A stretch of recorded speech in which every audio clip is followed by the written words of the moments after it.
Hello, young astronomers. Welcome to our exciting adventure through our solar system. Today, we're going to explore the amazing planets and other celestial wonders that make up our cosmic neighborhood. Let's start with the star at the center of it all, the Sun.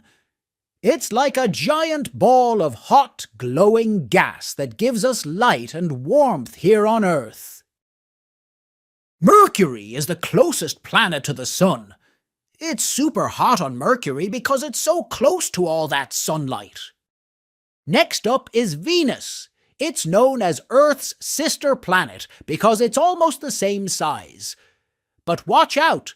Venus has a very thick atmosphere and is very, very hot. Look, it's Earth! That's where we live! Earth is just the right distance from the Sun for life to thrive. It's our home sweet home. Mars is next. It's often called the red planet because of its rusty color. Someday we might send astronauts there to explore. Jupiter is the biggest planet in our solar system. It's like a giant ball of swirling gases with a famous great red spot. A huge storm that's been going on for centuries. Saturn is known for its beautiful rings made of ice and rocks.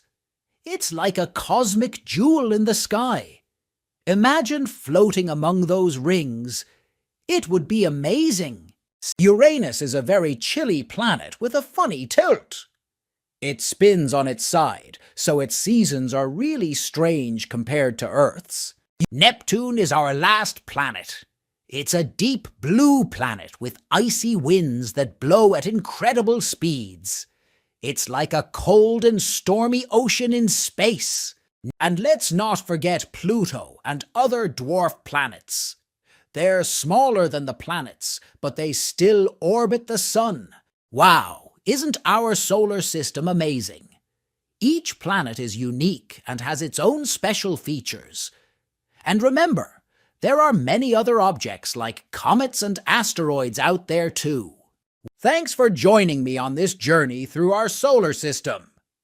Keep exploring and dreaming big, young astronomers. Until next time, take care and keep looking up at the stars. Stay curious and keep exploring. Goodbye for now. Stay curious and keep exploring. Goodbye.